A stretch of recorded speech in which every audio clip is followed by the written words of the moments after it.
ధ్యానాంశములుగా చదువుకున్నాము. మొదటి భాగము ఆదికాండము 6వ అధ్యాయము. ఆదికాండము 6వ అధ్యాయము 15 నుండి 22 వచనాలు మొదటి భాగంగా చదువుకున్నాం ప్రియులారా. రెండవ భాగముగా మత్తయి సువార్త 25వ అధ్యాయము. మత్తయి సువార్త 25వ అధ్యాయము మొదటి వచనం నుండి 13వ వచనం వరకు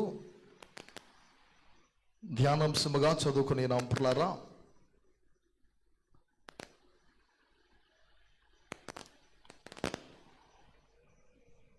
మత్తయి సువార్త 25వ అధ్యాయము 15వ వచనం చదువుకుందాం ప్రియులారా. మత్తయి సువార్త 25వ అధ్యాయము 10వ వచనం చదువుకుందాం కలిసి. చుండగా వచ్చాను. ఇప్పుడు సిద్ధపడి ఉన్నవారు అతనితో కూడా పెండ్లి విందుకు లోపలికి పోయిరి.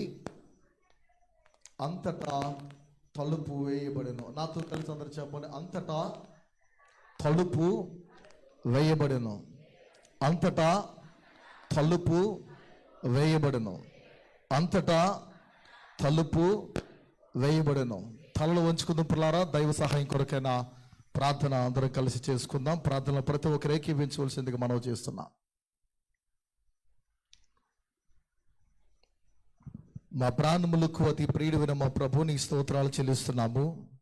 పరిశుద్ధుడు, నమ్మదగిన వాడు స్వామి, ఈ శ్రేష్టమైనటువంటి సమయంలో దేవా నీ సన్నిధి మా మధ్య ఉంచి నడిపించినందుకు నీ కృతజ్ఞతలు. నీ సేవకునిగా నీ సముఖమునది నిలబడుచు ఉండగా నా నోట నీ వాక్శక్తి వచ్చి నీ బోరగా మలుచుకొని చేరవచ్చిన నీ ప్రియ భక్తులతో, ఈ శబ్ద తరంగాల ద్వారా వింటున్న ప్రతి ఒక్కొక్కరితో మీరే మాట్లాడండి. ఆన్లైన్లో వీక్షిస్తున్న ప్రతి బిడ్డని మీరు దృష్టించండి ప్రభా. నీ మధురమైన మాటలు మాకు వినిపింపచేసి నూతన సంవత్సరాన్ని ఎదుర్కోవడానికి కావలసిన సిద్ధపాటును మా ಎಲ್ಲరికీ కలుగ చేసి మీరు మహిమనొందండి. పరిశుద్ధాత్మ ద్వారా మా బ్రతుకులు ఎక్కడైతే తప్పుడడుగులు వేస్తూ అని వాటిని సవరించుకోవడానికి, మా ప్రాణాత్మలు దిద్దుకోవడానికి, నీ యొక్క సన్మార్గములో తినని బాటలు మేము నడవడానికి కావలసిన నిగూఢమైన సత్యవాకులు మా గొప్ప బోధకుడైన పరిశుద్ధాత్మ ద్వారా మీరు ప్రబోధించండి. దీనిని స్వామి నీ సిలువ చాటును మరుగుపరిచి కేవలం నీ బుర్రగా మలుచుకొని మీరు మహిమనంతమని యేసు నామములో ఈ ప్రార్థన వేడుచున్నాను తండ్రి, ఆమేన్. ప్రభునందు ప్రియ దేవుని సంఘమా, మరికొద్ది గంటల్లో మనం దేవుని యొక్క నామాన్ని బట్టి నూతన సంవత్సరాన్ని ఎదుర్కొనబోతూ ఉన్నాము. 2024వ సంవత్సరము అని మానవులమైన మనము పిలిచే ఈ కాలము మన దాటి వెళ్ళిపోతూ ఉంది. 2025వ సంవత్సరము అని మానవులు పిలువబోతూ ఉన్న కాలం ఒకటి మలుపు తిరిగి నిన్ను నన్ను మనందరినీ దర్శించబోతూ ఉంది. ప్రియమైన దేవుని సంఘమా, కొత్త సంవత్సరము అని పిలిచే ఈ కొత్తదనము దాదాపు ఒక దినము కంటే, అంటే ఒక రోజు కన్నా ఎక్కువ కాలము ఉండదు. ఒక రోజు కన్నా ఎక్కువ కాలం ఉండదు. నేటి ఆధునిక ప్రపంచంలో ఈ పోస్ట్ మోడర్న్ వరల్డ్లో మనం గమనించిన ఇంకా పరిస్థితి చాలా భయంకరంగా కనిపిస్తుంది. అయితే కాలం యొక్క ప్రభావం అనేది చాలా ప్రాముఖ్యం. కాలం యొక్క ప్రభావం మానవుని యొక్క నడవడిక లేదా తన వైఖరి మీద ఆధారపడి ఉంటుంది. ఏ కాలాన్ని, ఏ సమయాన్ని దేవుడు నిన్ను నన్ను మనందరిని ప్రేమించిస్తున్నాడో ఈ కాలం యొక్క ప్రభావము కేవలం మన తీరుతెన్నులపై, మన నడవడికపై, మన యొక్క ప్రవర్తనపై ఆధారపడి ఉంటుంది. హానోకు అనే భక్తుడు రమారమి సుమారు 365 ఏండ్లు బ్రతికి ఉన్నాడు. 365 సంవత్సరాల బ్రతుకులో నిత్య జీవాన్ని పొందుకున్నాడు లేదా నిత్య జీవాన్ని ఆర్జించుకున్నాడు. పిల్లారా, అతని ప్రయాణము ఎప్పుడు నిత్యము తిరుగుబడిన తలుపుల వైపే, అనగా తెరిచిన తలుపుల వైపే తన ప్రయాణము. తిరుగుబడిన తలుపుల వైపు తన ప్రయాణం సాగింది. మూలవాక్యం ఒక మాట మనం చదువుకున్న మందరం. అంతటా తలుపు వేయబడును. మూయబడిన తలుపులు అనే సందేశాన్ని మీదటి నేను ఈ రాత్రి కాలపు వేళలో ఈ వాచ్ నైట్ సర్వీసుల మీదట ఉంచాలని ఆశపడుచున్నాను. హానోకు యొక్క ప్రయాణము 365 సంవత్సరాలు కూడా తిరుగుబడిన తలుపుల వైపే ప్రయాణం చేశాడు. ప్రియ క్రైస్తవ జనాంగమా, దేవుని బిడ్డలారా, తెలుగు బాప్టిస్ట్ సంఘం వారిగా ఈ శ్రీకాకుళం ప్రాంతంలో దేవుని మహిమార్థమై రక్షణ పొందుకొని బాప్తిసం పొందుకొని నీటి మూలంగా జనించిన మన జీవితంలో ఎన్నో ఏండ్లు మన జీవితంలో దొర్లుకుంటూ పోయాయి. మన ప్రయాణము ఎటువైపు సాగిపోతుంది? తిరుగుబడిన తలుపుల వైపా లేదా మూయబడిన తలుపుల వైపా అనేది రాత్రి కాలపు వేళ మనం ఒకసారి పరిశీలించుకుందాం. పిల్లరా, అతని ప్రయాణము తిరుగుబడిన తలుపుల వైపు కనిపిస్తూ ఉంది. అనగా అవి దేవుని ఇంటి తలుపులు. ఏ తలుపులు? దేవుని ఇంటి తలుపులు. తన కుమారుడైనటువంటి పిల్లరా, తన తనుడైన మనుష్య కనిపిస్తున్నాడు. అతని పేరేంది చెప్పగలరా ఎవరైనా? హానోకు తనయుడు, హానోకు యొక్క కుమారుడు. ఎవరు? మెతుషెల. ఎవరు? అదికి ఏండ్లు జీవించిన మనుష్యుడు. ఎవరు? మెతుషెల గురించి గమనించిన ఇలా 969 ఏండ్లు బ్రతికాడు. 969 సంవత్సరాలు బ్రతికిన అతని బ్రతుకులో ఆర్జించుకున్నది, పొందుకున్నది, కూడగొట్టుకున్నది ఏదైనా ఉందంటే అవి మూసిన తలుపులు తప్ప ఇంకేమీ లేవు. యోబు గ్రంథంలో యోబు మాట్లాడుతూ ఉంటారు. వారు సన్నపు నార వస్త్రాలు ధరించుకొని అధిక ఏండ్లు బ్రతుకుచూ ఉన్నారు. వారి బిడ్డలు దీర్ఘాయుష్యుతో ఉన్నారు. వారేంటి? దేవుని కలిగి జీవించరు, లోకం వెంబడి తిరుగుచూ లోకానుసారంగా జీవిస్తూ ఉన్నారు. అయినను వారు అధిక ఏండ్లు బ్రతుకుతున్నారు. భూమి మీద కావలసిన వనరులను అనుభవిస్తున్నారు. మేము నిన్ను అనుసరించినా, నేను నమ్మినా, నీ ఎడల యథార్థత కలిగి జీవించినా మాకు ఈ పరిస్థితి ఏంటని యోబు మాట్లాడుతూ ఉంటాడు పిల్లారా. కానీ అలాంటి వారికి వచ్చి దేవుని వాక్యం తెలియజేస్తుంది, వారు శ్రేయస్సుకరిగి వారి దినములన్నీ గడుపుతారు, ఒక్క క్షణములోనే పాతాళానికి దిగిపోతారు అని. అందుకే ఈ మాట చెప్తుందంటే, మెతుషెల అనేటువంటి మనుష్యుడు పిల్లారా 969 సంవత్సరాలు నరులందరికంటే అధిక ఏండ్లు జీవించాడు. కానీ జీవించిన ఇతని జీవితంలో పొందుకున్నది ఏమీ లేదు. నరుడు అనుకుంటాడు నీవే గాని చాలా ఏండ్లు ఈ భూమి మీద బ్రతకాలని. కానీ నీవు బ్రతుకునే బ్రతుకులో అది ఎన్ని ఏండ్లైనా, 30 సంవత్సరాలైనా, 50 ఏండ్లైనా, 60 ఏండ్లైనా, 20 సంవత్సరాలైనా, ఎంతకాలం ఈ లోకంలో నీవు బ్రతికినా నీవు పొందుకున్నది, నీవు కూడగొట్టుకున్నది 4 దినాలు లేదా 4 కాలాలు, అనేకమైన యుగాలు నరులు నిన్ను గూర్చి చెప్పుకునేదిగా ఉండాలి. హానోకు యొక్క ప్రయాణము దేవుని ఇంటి తలుపుల వైపు కనిపిస్తుంది. మెతుషెల యొక్క జీవితంలో మూయబడిన తలుపుల వైపు తన యొక్క జీవిత యాత్ర కనిపిస్తుంది. 10 మంది కన్యకుల గురించి మనం చదువుకున్నప్పుడారా 10 మంది కన్యకులు ఒక క్రొత్త కాలం కోసం, ఒక నూతనమైనటువంటి కాలం కోసం 10 మంది ఒకే పర్యాయము బయలుదేరి వెళ్తున్నారు. నా ప్రసంగాల్లో ఎక్కువ రిఫరెన్స్లు ఉండవు, మీరు జాగ్రత్తగా వింటే అర్థమవుతుంది, లేకపోతే అర్థం కాదు.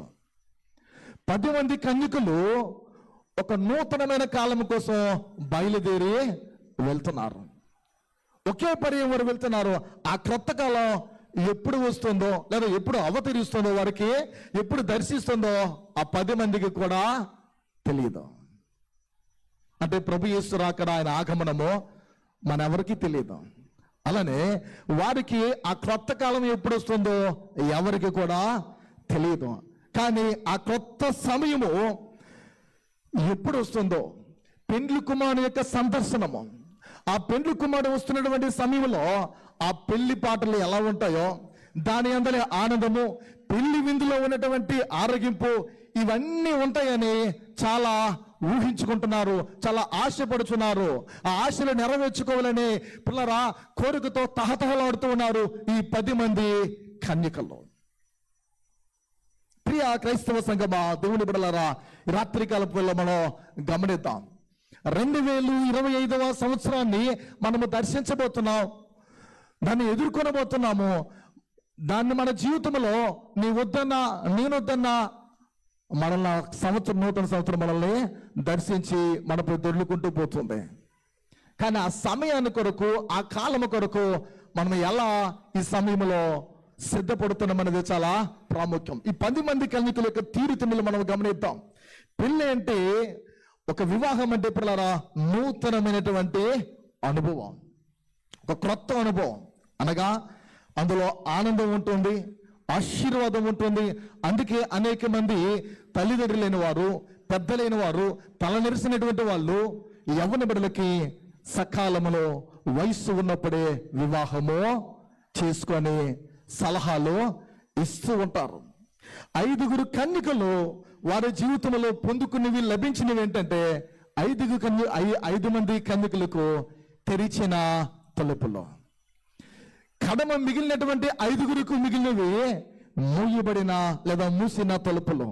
మొదటి గుంపుని బుద్ధిగల కన్యకలని, రెండవ గుంపుని బుద్ధి లేనటువంటి కన్యకలని, బుద్ధిహీనులని దేవుని వాక్యము తెలియజేస్తుంది. ప్రభు వారు సెలవిస్తున్నారు. బుద్ధిగల కన్యకలని, బుద్ధి లేని కన్యకలని. కేవలము స్త్రీ తల్లును ఉద్దేశించే ప్రసంగము కాదు. కానీ ఇక్కడ బుద్ధిగల వారము ఎంతమంది ఉన్నామో, బుద్ధిహీనులము ఎంతమంది ఉన్నామో పరిశీలన ఈ రాత్రి కాలంలో చేసుకుందాం. ఎవరు బుద్ధిహీనుడు అంటే, తన మనస్సును నమ్ముకున్నవాడు మాత్రమే బుద్ధిహీనుడు అని జ్ఞాని అయిన సొలొమోను సామెతల్లో తెలియజేస్తున్నాడు. 3 విషయాలు చెప్పి సమయానుకూలంగా నా సందేశాన్ని ముగిస్తున్న పిల్లలు మొదటిగా గమనించిన ఎలా కాల సద్వినియోగము. మొదటిదేంటి?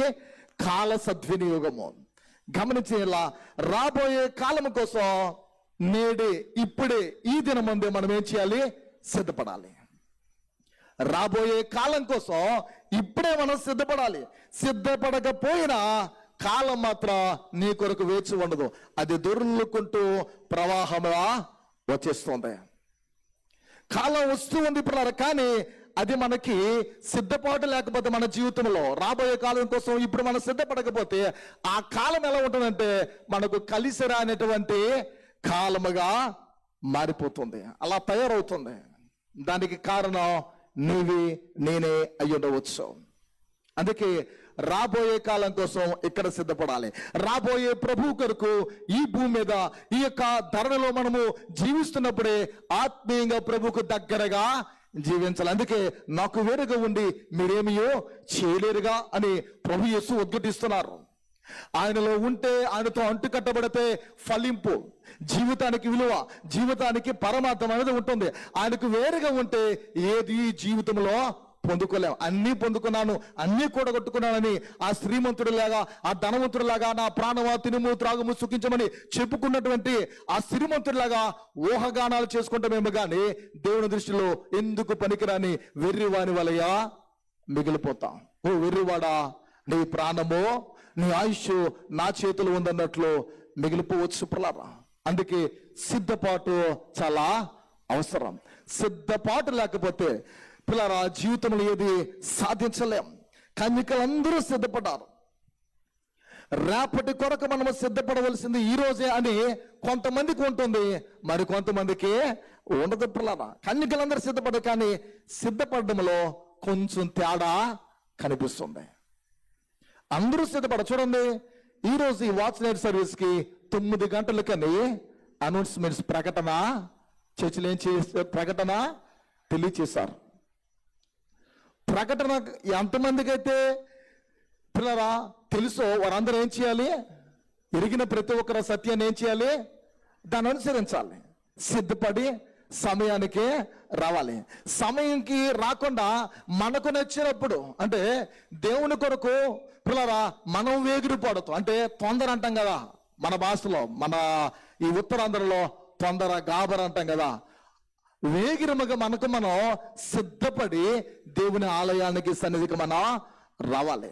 దేవుడు కృప చూపుడి కంటే, పిల్లలు కోపించడం కంటే కృప చూపుడు ఏందైనా వేగిరపడే దేవుడు. అంటే ఆయన కృప చూపించడం అంటే చాలా తొందరగా ఉంటాడు కోపించడం కంటే. అలాంటి దేవుణ్ణి కలిగి ఉన్న మనము మన జీవితంలో త్వరితంగా మనం సిద్ధపడి దేవాలయానికి రావాలి. ఎంత తీరుబడిగొచ్చామో, ఎంత తీరుబడిగొచ్చామో. వాచ్ నైట్ సర్వీస్ అంటే చాలా ఎర్లీగా ప్రారంభిస్తారు చర్చిలో. వారి యొక్క అతిక్రమాలు, వారి యొక్క పాపాలు, వారి యొక్క పాపేచ్ఛలు ఒప్పుకోవడానికి విలపిస్తూ సరైనటువంటి కమిట్మెంట్తో, తీర్మానాలతో దేవాలయంకి చేరిపోతారు కుటుంబ సమేతంగా. నిండు మనసుతో మనం దేవాలయానికి, దేవుని సన్నిధికి రావాలి. మనుషుల కొరకు మనుషులు చూసి మన యొక్క జీవితంలో రావడం అనేది కాదు. ఈరోజు నేను ఉంటాను, రేపు పోతా. ఏ మనుష్యుడు భూమి మీద శాశ్వతమో కాదు. శాశ్వతుడు పిల్లరా, శాశ్వతమైన వాడు ఆయనే. అందరము శాశ్వతమైన వారు అనుకుంటాం, కానీ ఎవరము శాశ్వతమైన వారమో కాదు.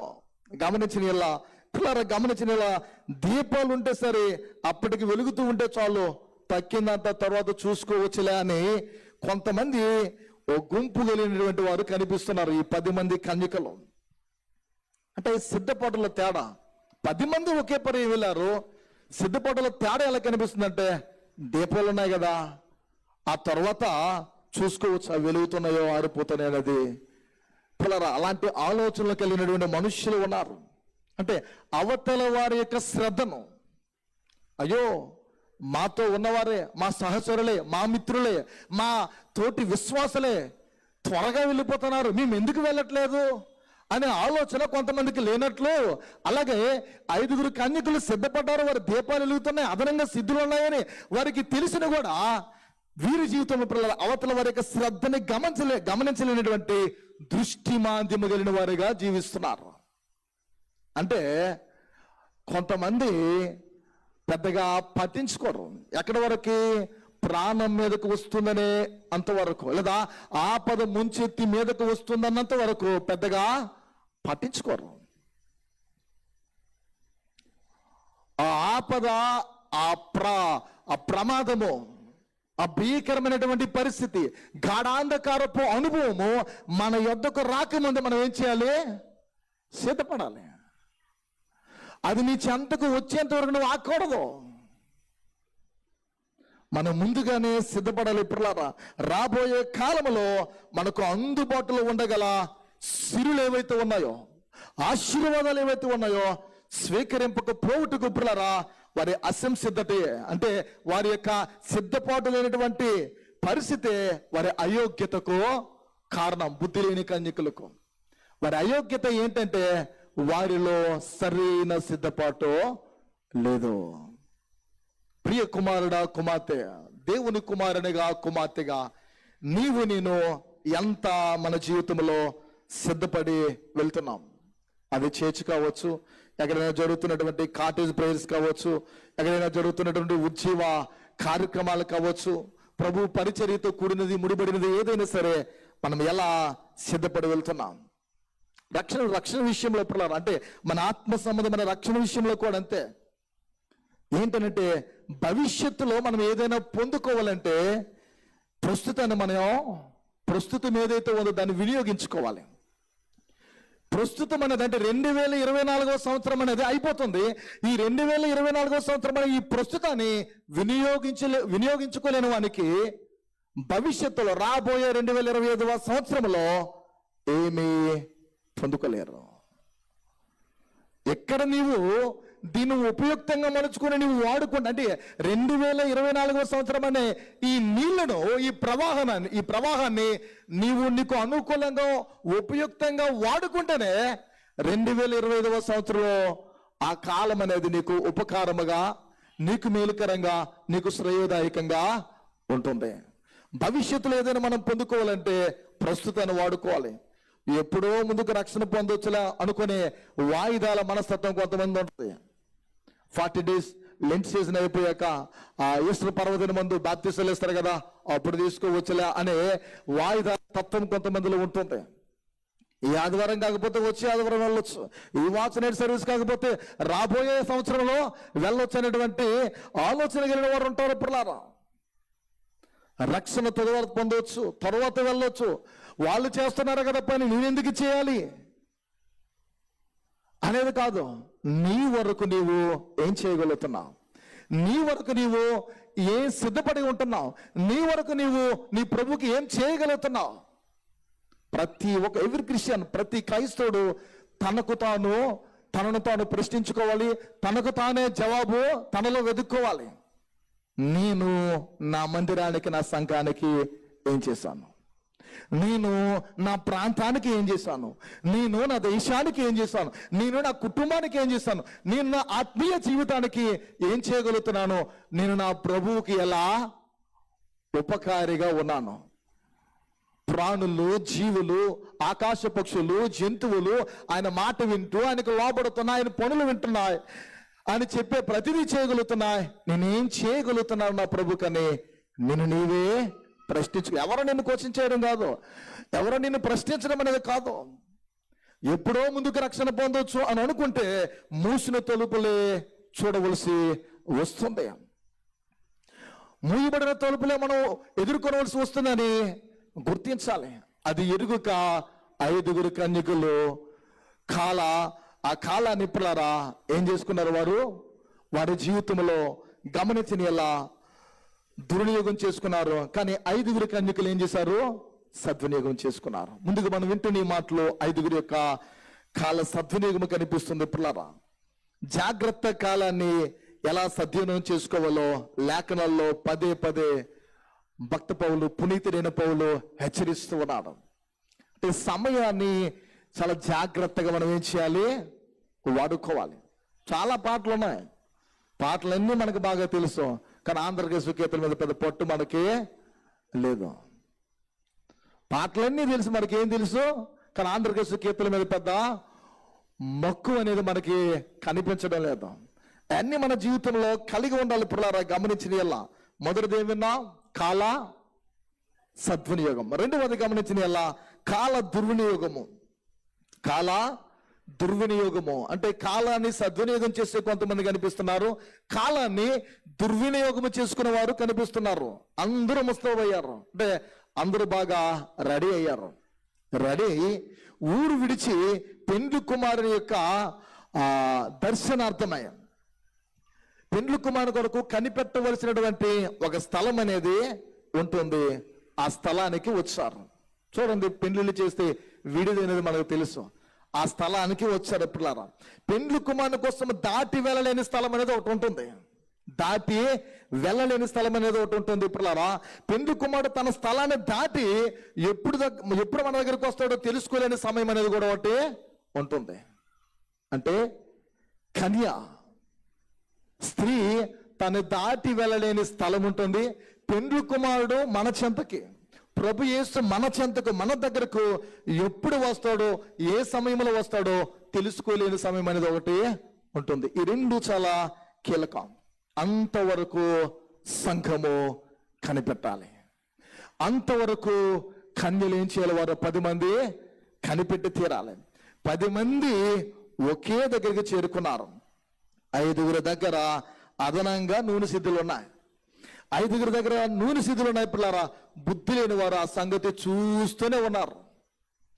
వారికి కండ్లు ఉన్నాయి, పని చేస్తున్నాయి, చూస్తూనే ఉన్నారు, కానీ అస్సలు ఏమీ పట్టనట్లు పట్టించుకోవట్లే. వారు ఏమీ పట్టించుకోవట్లేదు. చూడండి, ఇక్కడ మనం అందరం కూడుకున్నాం, మన సంఘానికి చెందిన వారు అనేకులు ఆరాధనకి రాకుండా వారిళ్లలో వారు నిద్రపోతున్నారు. వారిళ్లలో వాళ్ళు నిద్రపోయి ఉన్నారు, అలసట చెంది. పిల్లరా, అనేక మంది పని ఒత్తుల చేత లోకంలో పడి తిరుగులాడుచు ఇళ్లలో ఉండేవారు ఉన్నారు. మనము దేవునికి ఎంత ప్రయారిటీ ఇస్తున్నాం, ఎంత ప్రాధాన్యతను మనం ఇస్తున్నాం అనేది చాలా అవసరం. అసలు నీవెవరు, నువ్వు ఎలా వచ్చావు, ఎవరి నిమిత్తం నీ భూమి మీదకి నీవు పంపబడ్డావు, ఎవరి కొరకు నీవు సృజింపబడ్డావు, ఎవరి కొరకు నీవు నిర్మింపబడ్డావు అనేది నీ జీవితంలో గుర్తెరగాలి. ప్రియ దేవుని సంగమా, అది మరచి మన జీవితంలో దేవునికి సమయాన్ని ఇవ్వలేనిగా మిగిలిపోతున్నాం. 10 మంది దగ్గర సిద్ధులు ఉన్నాయి, దాన్ని చూస్తూ ఉన్నారు కానీ పట్టించుకోవడం లేదు. ఇప్పుడు అంతేకాదు, అంతగా సిద్ధపడ్డంలో పొరపాటు చేశారేమో అనుకున్నారు, అంతేగాని వారి జీవితంలో పెద్దగా మనస్సు పెట్టలేదు. మనకు అర్థమయ్యే రోజులు చెప్పుకోవాలంటే, ఎప్పుడు చదువుకునేవానికి చదవలేని వాడు ఎలా కనిపిస్తాడు అంటే, ఎప్పుడు చదువుతూ ఉన్న మనుషుడు చదవలేని వాడి దృష్టికి ఎలా కనిపిస్తాడంటే, ఒక వెర్రి వాని వలె కనిపిస్తాడు. అంతే కదా, యవ్వన బిడ్డలు వాడు పుస్తకాల పురుగని ఇలాంటి మాట్లాడుతుంటారు. రోజు చదువుతున్నవాడు చదవలేని వాడికి వాడి దృష్టికి ఎలా కనిపిస్తాడంటే వాడు ఒక వెర్రి వాడిలాగా కనిపిస్తాడు. వాడికి ఏమీ తెలియదని అనిపిస్తుంది, కానీ వాడికి అన్నీ తెలుసు, కానీ ఏమీ తెలియనట్టు అలానే ఉంటాడు. అన్ని ఎరిగిన వాడు, అన్ని తెలిసిన వాడు చాలా మౌనంగా నెమ్మదిగా ఉంటాడు. సమయం వచ్చినప్పుడు వాడి ప్రతిభను వాడు చూపిస్తాడు. ఏమీ రానివాడు ఎగిరెగిరి పడతాడు, కానీ సమయం వచ్చినప్పుడు అసలు వీడికి ఏమీ రాదు, ఏమీ తెలియదని తేలిపోతుంది. మన క్రైస్తవ ప్రయాణంలో మన ఆధ్యాత్మికమైనటువంటి ఆ విలువలు, ఆధ్యాత్మికమైనటువంటి సంపద, సిలువలో ప్రభు యేసు నెలకొల్పినటువంటి ఆ సిలువనాథుని యొక్క యేసుక్రీస్తు ద్వారా పొందుకున్న ఆ సిలులు, ఆ ఆశీర్వాదాలు మనలో ఉన్నాయి. అవి వెళ్ళి తీయాలి, మనం బయటికి తీయాలి. బయటికి తీసిన వాడే దేవుని మందిరంలో బహుగా దేవుని కొరకు వాడబడే యోధుడిగా ఉండగలుగుతాడు. పిల్లారా, బుద్ధి లేనివాడు ఎవడంటే భయం లేనివాడు. భయం లేనివాడు సోమరి. వానికి బుద్ధి లేదు కనుక సోమరతత్వాన్ని కలిగి ఉన్నాడు. మనము సోమరులుగా ఉండకూడదని పిల్లరా బైబిల్ హెచ్చరిస్తోంది. బుద్ధి గలవాడు భయం గలవాడు. అందుకే భయస్థులు, భక్తి కలిగిన వారు సమీపంగా దేవుని సన్నిధికి సమయానికే వస్తారు. భయం లేని వారు, దేవుని ఎట్లా అశ్రద్ధ కలిగిన వారు, దేవుడు అంటే నిర్లక్ష్యం కలిగిన వారు, వారికి నచ్చినప్పుడు ఆశీర్వాదంలో పాట పాడుతున్నప్పుడు కూడా వచ్చేవాళ్ళు ఉంటారు. చాలా చర్చల్లో బెనెడిక్షన్ ఆశీర్వాదం ఇస్తున్నప్పుడు వచ్చేవాళ్ళు ఉంటారు. ప్రసంగ మధ్యలో నడుచుకుంటూ వచ్చేవాళ్ళు ఉంటారు. కొంతమంది మేము ఎక్కడే కూర్చొని ఈ స్థలం దగ్గర వేరే దగ్గర కూర్చోమని అక్కడి నుండి పిల్లలు వచ్చి కూర్చునే వాళ్ళు ఉంటారు. ఎబ్బెట్టుగా నుండి అందరూ చూస్తారు. ఎంత సమయం అయిపోయి నేను వెళ్తే బాగోదు అనే కామన్ సెన్స్ అనేది ఉండదు. ఎందుకు ఈ మాటలు చెప్తుందంటే బుద్ధి గలవారు అని పదే పదే బైబిల్లో వ్రాయబడింది. ఎవరు వీళ్ళు? భయము కలిగిన వారు. మనమందరము దేవుని భయము కలిగిన వారం అయితే నూతన సంవత్సరం మనకి ఉపయుక్తంగా ఆ కాలం మన కొరకు వాడబడుతుంది. నూతన సంవత్సరం ఎల్లప్పుడూ నీ బ్రతుకు నూతనకరంగానే ఉంటుంది. నీలో నాలో నూతనత్వం లేకపోతే అది అప్పటికి పాతదే. అది నీ జీవితముకు ఎప్పటికి కూడా ఉపయోగకరంగా కనిపించదు. సోమరికి ఉన్నంత ధీమా పనిమంతుడికి ఉండదు. పని గలవానికి సోమరికి ఉండేటువంటి ధీమా ఉండదు. పని చేసేవాడు నిత్యము చేస్తాడు. ఎవడు? జ్ఞానరాజు వలె. ప్రభు పిలుపునందుకున్న ప్రియ తండ్రి జ్ఞానరాజు వలె ఎలా చేస్తారు? నిత్యము తీరుబడి లేకుండా పని చేస్తారు. రెస్ట్ తీసుకొని ఎందుకని ఇంట్లోకి వెళ్ళి మాట్లాడితే అని ఏ రోజు వినేవాడు కాదు ఆయన. పనిమంతునుకున్నటువంటి పిల్లరా ఆ శ్రద్ధ సోమరికి ఎప్పటికీ ఉండదు. ఎందుకంటే పనిమంతునికి భయం ఉంటుంది, దేవుని కలిగిన వానికి భయం ఉంటుంది, బుద్ధి గల వానికి భయం ఉంటుంది. పిల్లరా, సోమరు యొక్క కలలే తన కార్యాలు. కలలోనే అన్ని కట్టేద్దాం అనుకుంటాడు. ఎలా? 2024 సంవత్సరంలో ఇలా చేస్తాను అలా చేస్తానని 2023 అనుకున్నారు, కానీ ఏది సాధకం అవ్వలే, ఏది చేసుకోలేకపోయాం. ఇప్పుడు 2024లో కూడా ఈ వాచ్ అండ్ సర్వీస్ లో చాలా మంది అనుకుంటారు ఎలా అంటే 2025 సంవత్సరంలో ఎలా చేద్దాం అలా చేద్దాం అనుకోండి, కానీ అన్నీ నెరవేర్పుగా మన జీవితంలో మనం నెరవేర్చుకోలేం. ఎందుకంటే మనము తీరుబడి క్రైస్తవులుగా మారిపోయాం. మనకన్ని ఫెసిలిటీస్ ఉంటేనే, కావలసినటువంటి సదుపాయాలు ఉంటేనే ఏ ప్రార్థనకైనా వెళ్ళేవారిగా ఉన్నాం. అలాంటి కాలం మన పితరులు, మన తాతలు, మన తండ్రులు, మన తల్లులు వారు పూర్వకాలంలో అలా లేరు. వారు శ్రమ పడ్డారు, వారు కష్టపడ్డారు, వారి యొక్క జీవితంలో రక్తాన్ని చిందించారు, స్వేదరంధ్రముల్ని పిల్లరా వారి యొక్క బ్రతుకులో చెమటని చిందించారు. కనుక ఇప్పుడు ఈ వైభవము, ఈ స్థితి మనకి అది మనం మర్చిపోతున్నామేమో ప్రియా దేవుని సంఘం. అంటే పాత భూమిని దుర్యోగం చేసుకున్న వానికి కొత్త భూములు మూసిన తలుపులే కనిపిస్తాయి. అంటే పాత భూమి ఏదైతే ఉందో, మన సామాన్య కర్షకుడు రైతుల గురించి మనకు బాగా తెలుసు. రైతు పాత భూమిని బాగా ఏం చేయాలి? దున్నాల. పాత భూమిని దుర్వినియోగం చేసుకుంటే, ఉపయోగించుకోకపోతే కొత్త భూమిలో ఆ కొత్త మట్టిలో మూసిన తలుపులే, అంటే ఉపయోగమైనటువంటి కార్యాలు మన జీవితంలో ఎదుర్కోవలసి వస్తుంది. మరి ఏమి ఉండవు పిల్లరా అంటే అది నిరుపయోగమైనటువంటి నేలగా మిగిలిపోతుంది ఆ హృదయం. నీ నేల, నీ హృదయము ఫలించేదిగా ఉండాలని ప్రభు యేసు ఆశపడతాడు. అంటే నీది మాంసపు గుండెగా ఉండాలనుకుంటున్నాడు, మెత్తని స్వభావం కలిగిన వాడిగా నీ ఉండాలనుకుంటున్నాడు, కానీ రాతి స్వభావం నీలో ఉండాలని ఆయన ఆశించట్లే.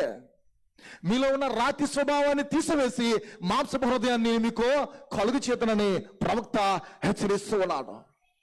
మన జీవితంలో ఏ నేలను మనము కలిగి ఉంటున్నప్పుడు కాలంలో ముందుకు మనం పోగలమే కానీ వెనక్కి అప్పటికే వెళ్ళడం. కాలంలో ఎక్కడ వెళ్ళాలి? మనం ముందుకే పోగలం.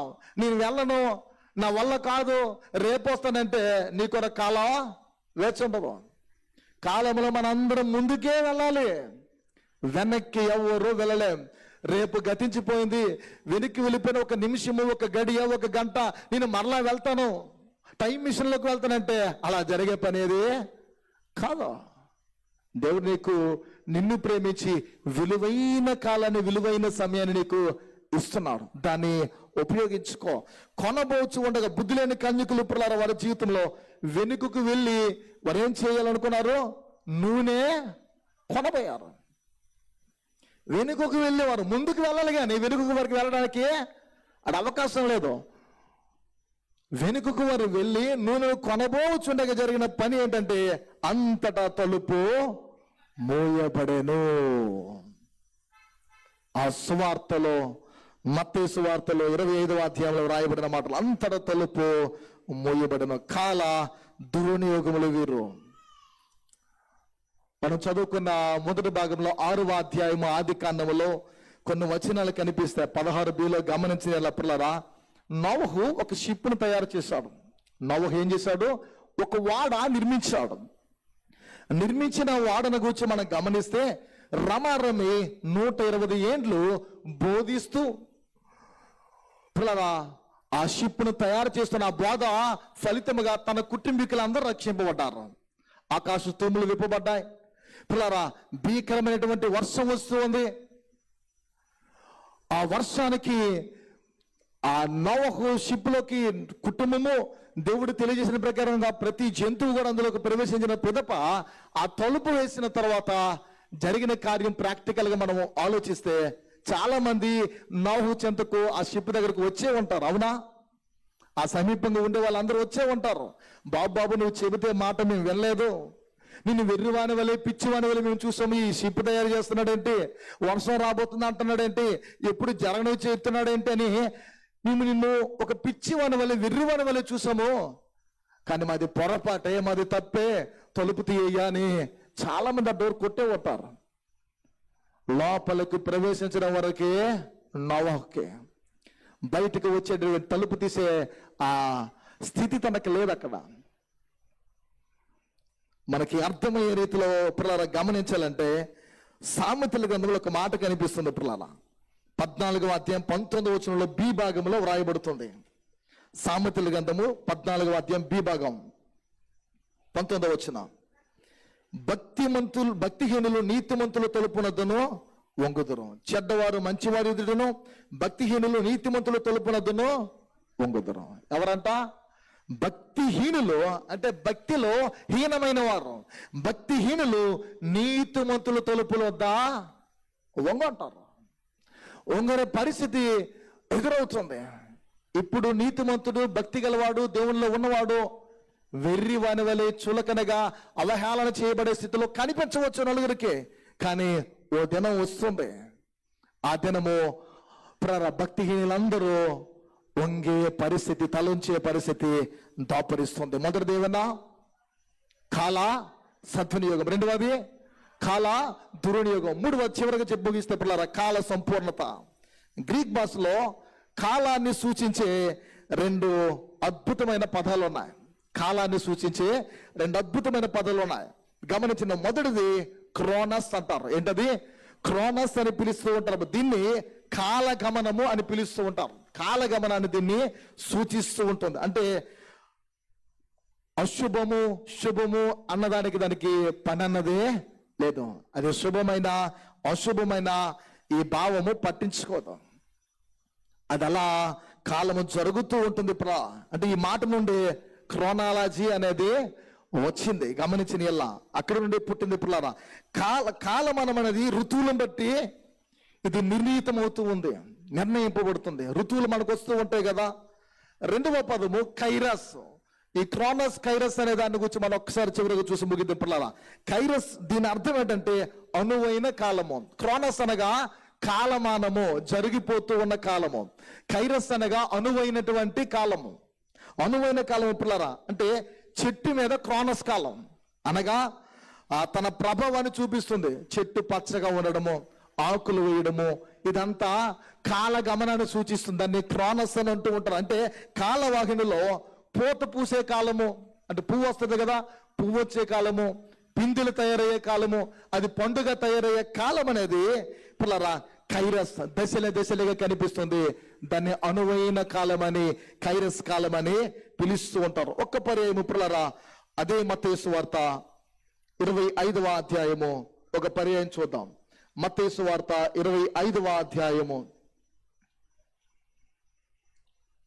25వ అధ్యాయం 10వ వచనం నుండి చదువుదాం.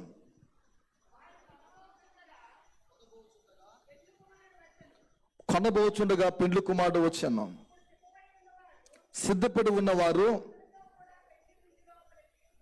పోయిరి, అంతటి తలుపు వేయబడను. ఆ తర్వాత తక్కిన కన్యలు వచ్చి అయ్యా అయ్యా మగ తలుపు తీయమని అడుగుగా. చాలండి. ఫలించు చెట్టుకు కైరస్ అనేది అనువైనటువంటి కాలము, అనువైన కాలముగా కనిపిస్తుంది. అనగా ఏ చెట్టు అయినా సరే, ఉదాహరణకి మామిడి చెట్టు చూద్దాం. మామిడి చెట్టు వసంతకాలానికి ఏం చేయాలి? పువ్వు పూయాలి. వసంతకాలం రాకముందు అంతా జరిగేదేంటి? అది కైరస్ కాలం, క్రోనస్ కాలం పిల్లరా. అనగా కాలంలో జరిగేదంతా. ఈ కైరస్ అనేది ఏంటంటే వసంతకాలం వచ్చేసరికి మామిడి చెట్టు అయినా వేరే చెట్టు పిల్లరా పూత పూసి పిందిలేసి పండ్లు గది తయారవ్వాలి. ఆ పూత పూసే కాలము అదును కాగానే చెట్టు తప్పకుండా పూత పూయాలి. ఆ కాలం అనేది పోగొట్టుకుంటే మళ్ళీ ఆ చెట్టు, ఆ ఫలించే చెట్టు ఏమవ్వాలి? ఆ వసంతకాలం కొరకే, ఆ కైరస్ కాలం కొరకే వచ్చేంత వరకు కనిపెట్టి తీరాలి. కనిపెట్టి పిల్లరా వచ్చేంత వరకు ఉంటుంది. ఆ మధ్యకాలంలో ఎప్పటికీ అది పూయలేదు, పూత పూయలేదు పిల్లరా. అంటే ప్రభు యేసు నీ కొరకు నా కొరకు బెత్లెహేముపురములో జన్మించారు. మొన్న క్రిస్మస్ మనం పిల్లరా రుచి చూసి వచ్చేసాము. బెత్లెహేముపురంలో ఆయన జన్మించాడు మన కొరకు పిల్లరా. శిలువ మరణ పునరుత్థానాన్ని ఆయన ఏం చేస్తున్నాడో మనకు తెలుసు. పొంతు పిలాతు అధికారంలో శ్రమపడి సిలువ వేయబడి ప్రాణత్యాగం చేసి యజ్ఞ పశువుగా మనందరి కొరకు బలైపోయి రక్షణ ఇచ్చారు. ఇది కైరస్ కాలము పిల్లరా. ఆ రక్షణ పొందుకున్న వారు దాన్ని అనుసరించి ఆయన ద్వితీయాగంలో రెండవ రాకడ కొరకు కనిపెడితే మనం ఫలిస్తాం. లేదు నా కొరకు నా ప్రభు మరలా వస్తాడు, బెత్లెహేములో పుడతాడు, మరలా సిలువ ఎక్కుతాడు, నా కొరకు శ్రమ పడతాడు, ప్రాణం పెట్టేస్తాడంటే ఇది జరగనే పని. కాలగమనం చేయవలసిన పనులన్నీ చేశారు. చేటుకు నా తండ్రిని ఏదైతే నాకు అప్పగించినావో ఆ పనిని అంతా నేను సంపూర్ణం చేసి భూమి మీద నేను నిన్ను మహిమపరిచానని 17వ అధ్యాయం యోహాను సూతులు అంటాడు పిల్లరా. ఆయన మహిమపరిచి తండ్రి చిత్తాన్ని నెరవేర్చి వెళ్ళిపోయాడు. కన్యకలంతా ఆశించిన కాలము, కన్యకలంతా సిద్ధపడిన కాలము, కన్యకలంతా కనిపెట్టిన కాలము, ఇదంతా కాల ప్రవాహము, క్రోనస్ కాలము పిల్లరది. అయితే ఆ అర్ధరాత్రి వేళలో ఒక కేక వినిపించింది కదా.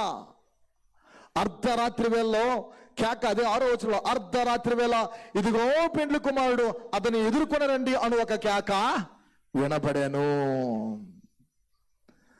ఇది వారి జీవితంలో అనువైన కాలం అనబడిన కైరస్. ఏ దినము ప్రభు యేసు రాకడో నీకు నాకు తెలియదు. పౌలు అంటాడు తెస్సలోనికే సంఘానికి రాస్తూ, లోకమంతా నెమ్మదిగా ఉంది, భయమేమి లేదు అని అనుకుంటున్నా. ఒక గర్భిణీ స్త్రీకి ప్రసవ వేదన ఎప్పుడు వస్తుందో నీవెరుగో. అలానే ప్రభు యేసు రాకడ జరుగునని కనిపిస్తుంది. ఆ అర్ధరాత్రి వేళ పెండ్లి కుమారుడు వస్తాడు అన్న సంగతి ఇప్పుడరా ఎరిగి కూడా సరైన సిద్ధపాటు లేక బుద్ధి లేని వారుగా 5 మిగిలిపోయారు. తలుపు వెళ్ళిపోయేటప్పుడులారా బుద్ధి గల వారు సిద్ధపడ్డారు అనువైన కాలంలో. ఇదే వారి జీవితం అనువైన కాలం ఇప్పుడులారా. అప్పుడు వారు చేయవలసిందంతా లేచి పెండ్లి కుమారుని ఎదుర్కోవడమే. మనం అందరం లేచి ఏం చేయాలి? పెండ్లి కుమారుని ఎదుర్కోవడమే. అయితే తమ దీపాలతో వెలుగులోనికైనా వెళ్ళాలి, లేదా వారి యొక్క ఆరిపోయిన దీపాలతో వారు చీకటిలోకైనా వెళ్ళిపోవాలి. నరుని ఆత్మ యెహోవా పెట్టిన దీపము. ఎవని దీపం, ఆత్మ అనే దీపము ఈ భూమి మీద ప్రభు యేసు కొరకు ప్రకాశిస్తుందో నిత్యత్వములో వారి ఆత్మ తేజరిల్లుతుంది. ఎవరి ఆత్మ ఈ భూమి మీద పిల్లరా ఆరిపోతుందో ఆ దీపము, అది నిత్య నరకములో బగమగా కాలిపోతుంది, మండిపోతుంది. అజ్ఞానదు, పురుగు చాదు. పిల్లరా, రక్షణార్థమైన కాలము అనగా కైరస్ కాలం వచ్చినప్పుడు మనం చేయవలసిన కార్యాన్ని చేయాలి. సిద్ధపడిన వారికి ఆ రాత్రి పిల్లరా అనువైన వేళ, సిద్ధపడిన వారికి అదే రాత్రి అనువు కాని కాలం. ఈ రాత్రి నీకు అనువైన కాలం, ఈ రాత్రి మనందరికీ అనువైన కాలం. మన జీవితాలు పిల్లరా ఎల్లప్పుడూ కూడా క్రోనస్ అనగా కాలమానంలో జరిగిపోయే ఒట్టి పనికిరాని కాలముగా మనం బ్రతుకుండిపోకూడదు.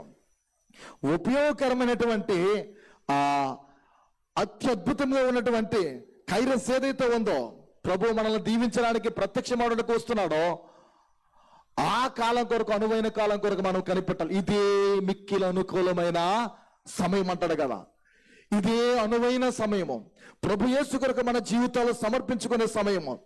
ఎవరైతే ఆయనకు సహకరిస్తారో, ఎవరైతే సమయాన్ని ఉపయోగించుకుంటారో, ఎవరైతే సమయాన్ని దుర్వినియోగం చేసుకుంటారో, సద్వినియోగం చేసుకుంటారో, వారు సఫలీకృతులై రక్షణార్థమై వారి జీవితాలను ప్రకాశింపచేస్తూ ఉత్తమమైన అనుభవాలతో నూతన సంవత్సరంలోనికి అనగా 2025వ సంవత్సరంలోనికి ప్రవేశిస్తారు. అలా మనందరము నూతనమైన అనుభవాలతో నూతన సంవత్సరాన్ని ఎదుర్కోవడానికి అర్ధరాత్రి వల్ల ప్రభు యేసు ప్రత్యక్షమైన భయమేమీ లేదు. బ్రతుకుడు క్రీస్తే, చావైతే నాకు లాభము లేదా మేలు అని పౌలుకున్నటువంటి తీర్మానముతో, ఆనందముతో తెరిచిన తలుపుల వైపు హానోకు వలె మనందరము నడిచి ప్రభు యేసు మన కొరకు స్థాపించిన సిలువ మార్గములో మనల్ని మనం ఉపేక్షించుకుంటూ, మన సిలువను ఎత్తుకుంటూ నూతన సంవత్సరాన్ని ఎదుర్కోవడానికి దేవదేవుడు తన ధన్యతను దయచేయాలని రండి తలలు ఉంచుదాం, ప్రార్థిద్దాం. దేవుడి కొద్ది మాటలు దీవించిన గాక. ఆమేన్. ప్రార్థిద్దాం. ప్రియులారా, నిజమే ప్రభు, నీ మాటలు ఉన్నతమైనవి. మా ప్రయాణం ఎటువైపు నీవు ఎరుగుదవు. మూయబడిన తలుపుల వైపు మేము వెళ్తున్నాము, తెరుగుబడిన నీ ఇంటి తలుపుల వైపు మేము వస్తున్నాము. మీరు ఎరుగుదురు స్వామి.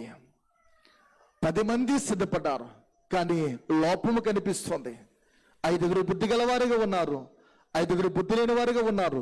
300 ఏండ్లు పైబడి జీవించిన మనుష్యుడు నీ ఇంటి వైపు ప్రయాణం చేసి వచ్చున్నాడు. 969 ఏండ్లు బ్రతికిన మనుష్యుడు ఏమీ పొందుకోలేకపోయాడు. ప్రభా, మేము ఎలా బ్రతుకుతున్నామో నీ ఎరుగుదురు. ఎత్తబడిన వాక్కులు మనలో ఫలించాలని ప్రార్థన చేద్దాం. ప్రతి ఒక్కరం ప్రార్థిద్దాం. మనం లేచి నిలబడదాం, ప్రార్థించుకుందాం. పిల్లరా, ప్రార్థించుకుందాం. ఎవరికి వారు మన హృదయాలు సమర్పించుకుందాం, ప్రార్థించుకుందాం. ఎవరు మౌనంగా ఉండవద్దు. దేవునికి మన యొక్క విన్నపాలు తెలియచేద్దాం. ప్రభా, ఈ 2024వ సంవత్సరాన్ని నిరుపయోగంగా వాడుకున్నానేమో, నాకు నచ్చినట్లు మలుచుకున్నానేమో. ప్రార్థన చేద్దాం. మన నోరు తెరద్దాం. మన పాపాలు, మన అవిధేయతలు, మన దోషాలు దేవుని సన్నిధిలో ఒప్పుకుందాం. ఎన్నో సంవత్సరాలు నన్ను దాటిపోవచ్చున్నవి, నా ఆశలు నా కలవని వెంబడించుచుంటిని. ఫలాలు లేని వృక్షము వలె ఎదిగిపోతిని, ఏనాడు కూలిపోదును ఎరుగకుంటిని. మరణ రోదన ఆలకించుమో ప్రభు, భరల నందు నూతనముగా చిగురు వేయని. నా బ్రతుకు దినములు లిఖింపనేర్పుము. దేవాయి భువిని వీడు గడియ నాకు చూపుము. ఇంకొంతకాలము ఆయుష్షు పెంచుము. నా బ్రతుకు మార్చుకుందును సమయం